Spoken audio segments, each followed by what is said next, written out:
What's going on, sports card hobby family? We are back again. It is another sports card video, guys. We have made it to the end of the week and I am ready for this weekend. The last hot days of summer and then we get into fall. Football season has started. We are going to talk about the game last night and I will share some of my recent eBay pickups. Oh, we're also going to put a bow. We're going to wrap this chasing cardboard thing. Just a couple of last things that I want to say on it from yesterday's video, and we will move on from that subject. Before I get started, big thanks to today's video sponsor, VeriSwap.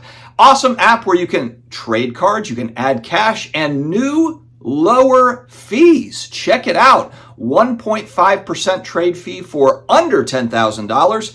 1.25% for over $10,000. This is down from 3% from where they were. Increased volume means lower fees. VeriSwap is here for you. Definitely check out the VeriSwap app today. All right, friends, put out a video yesterday that was semi-controversial, I guess. I did get a bunch of comments. Some were right on, some good feedback. Some were way off, but that's okay. That's the internet. I did want to clarify a couple of things. First off, I want to say that I do not think that Chasing Cardboard knowingly tries to sell autographs that are questionable or scammy or whatever. I don't think that these folks are scammers. I do not think that at all. I think Mike is a good guy. Shook his hand at the National. Ty I've not met, but for all intents and purposes seems like an overall good dude. I've said this in previous videos, but the horde wants to look past all of that and just kind of pick sides and all that. It's funny. The gist of what I was getting at is I know for a fact that there is BS autographs that are being sold, trying to be sold on eBay and other marketplaces. And the reason why I know this is because I'm in a Drew Brees collectors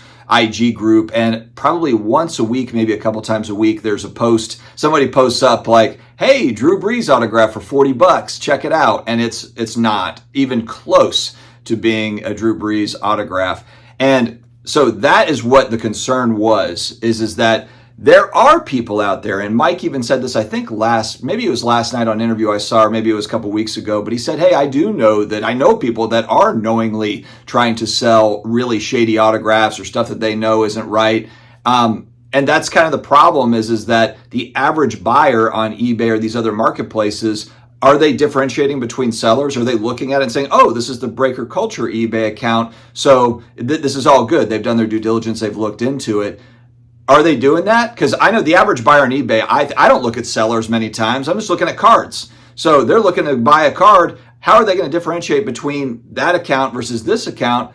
Good people trying to sell stuff, like the Breaking Culture folks, versus people that are not trying to sell stuff. And this is not new to this hobby.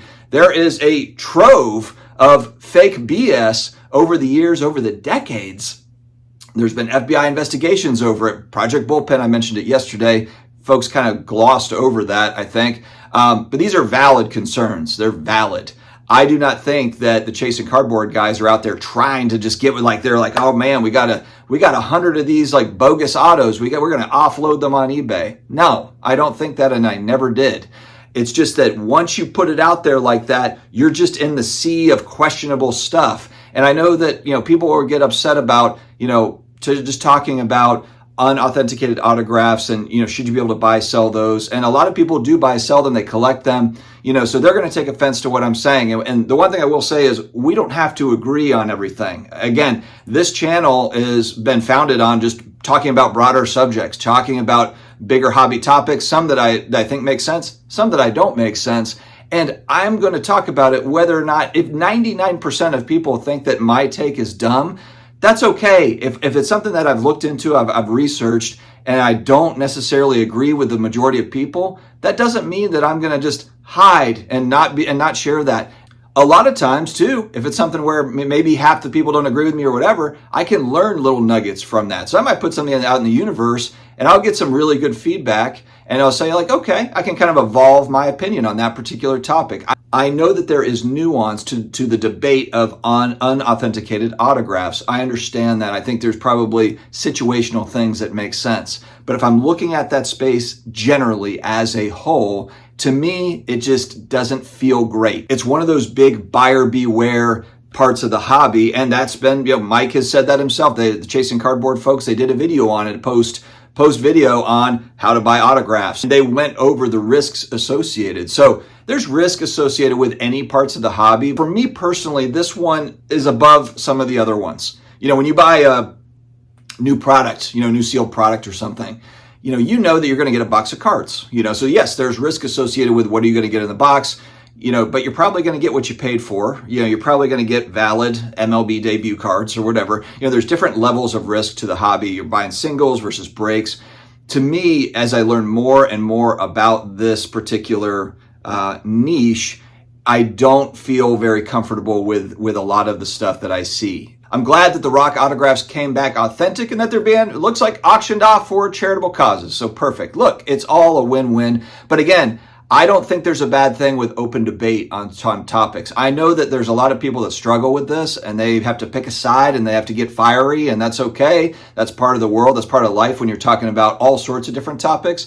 But I'm okay disagreeing with people and having debate and back and forth. But a lot of times I don't get really debate. I just get kind of like personal attacks or shots fired, and that's fine, but just explaining my stance there. All right, let's get on to the important topics here. Football season started tonight, and the Chiefs fell to the Detroit Lions. We did not realize, well, I think we did realize, Travis Kelce probably needs to hold out now. I know he's injured. He probably needs to sit out and get a new contract because he's their entire chance to repeat. The Chiefs have been so dominant over the last, 5 years? Have they been to 5 straight AFC Championship games? 3 Super Bowls, they won 2 of them. There hasn't been a more dominant team in football over the last 5 years with Patrick Mahomes leading the way. But I think, and again, this is going to be the overreaction to the week 1 result here. I think this is the year that the Chiefs take a little bit of a step back. They're still going to be good, don't get me wrong. And I think Travis Kelce is going to come back. I think that for them, they need to be smart and sit him out for a few weeks and let him actually really heal. But he's turning 34 this year. He is not a spring chicken, not getting any younger. And I think this is the year that, look out for the Chargers. I think in that division, the Chargers look really strong. If they can stay healthy, they've got a lot of weapons. They added Quentin Johnson or Johnston in the first round. He's looked really good in the preseason with, to go with Keenan Allen and some of these other guys. Eckler and the weapons that they've got. Herbert has been the guy that's like, oh, Herbert's never going to win anything. And look, the AFC is a gauntlet, but I think this is the year that the Chiefs kind of fall back a little bit. They'll be okay, but they just don't have the firepower without Travis Kelce, and especially without Chris Jones on defense. I mean, the Lions were just running through them like Swiss cheese. So, this is going to be something to watch. In fantasy football, for the league, Michael Ham and I are at battle this week. He had the Chiefs defense, and so he only got 4 points because they gave up 21 to the Lions in a loss. So we'll see. Right now, he's projected to win, but I like being the underdog. All right, as my New Orleans Saints start their march to Super Bowl victory coming up in February, my eBay purchases have been heavily focused around my favorite team. We've got kind of my recent eBay stuff. I have screenshots. Frank, can we put up pictures? I'm going to look at it here and then put up pictures so I can kind of talk through it. But we're continuing on with a little bit more Derek Carr. I'm trying to complete a true gold run, Prism Gold run for him. Except for 2014, his rookie year is just going to be too expensive outside of my price range unless something crazy happens and it just falls into my lap. But I've got 2015. I've got 16. I don't have 17. I've got 18. I don't have 19, I've got 20, and I've now got 21. And so, yes, so I just thought this was a cool card, the 2020 Purple Power here for $11. Picked that one up, but I did snag the 2021 Prism Gold Derek card numbered out of 10. And by the way, this is not a video of like, take a look at these cards and maybe buy these cards. No. This is just me and what I'm buying. This is like, do your own thing and buy whatever you want, because Derek Carr, probably not going to get any sort of a hobby love bump, but he is my team's quarterback. And so I'm doing a little bit of speculation on Derek Carr, Vegas Dave style. Also, we've got New Orleans Saints Messiah, Drew Brees. Snagged a couple here, 2017 being really my favorite Prism set, but the Purple Crystals numbered out of 75. I usually go for 10 grades, but the 9 fell at $26 for a graded copy. And I mean, it's numbered out of 75. I've been trying to get the Tom Brady version of this card as well, but this one at $26 for a 9, it felt right. Okay, so shout out to Paul. Paul, my football card guru. He's also a fantasy football person. But Paul, if you're watching, he turned me on in 2016 in particular, the red prisms, which were retail. So I was like, they're not numbered. I'm not interested. In 2015, actually, there's a fair amount of these out there that have been graded, like 50, 60 of these. But 2016, I don't know what happened, but they're short printed for some reason or another. There's 3 PSA 10s. I picked up the Breeze version. There was a BGS 9.5 Tom Brady that went for almost $700 for, not a 10, for a BGS 9.5 Min Gem too for the Brady. So it looks like these 2016 red prisms are collected, or what, people like these. It went for almost $700, the Brady version. So I found the Breeze version of that 2016 in a 10 grade for $140. Made a deal on that one. Camo prisms. I picked up a Derek Carr 2016 here. It's numbered out of 25. And then also the 2018, another great set. 2017 and 18 Prism are really my favorite 2 football sets for modern, for Prism. Blue Scope numbered out of 99 for $9. Some Stranger Things stuff. I did pick up a fairly big 11 card here. This is from that new season 4 set that came out. It is numbered 211. I wanted to snag one of these, so pick that up. And then also got the 2018 Camo Prism, really the last stop before gold for Breeze here. The PSA 10 was at $168. And picked up a second 2018 PSA 9 for $59 here for Breeze. If you know about that 2018 Silver Prism, there was a short print in 2018. So 17, 19, 20, they had all the silver prisms, but 18 is the reason why the Tom Brady silver prism sells for so much, is because for one reason or another, they were short printed in 2018 for football.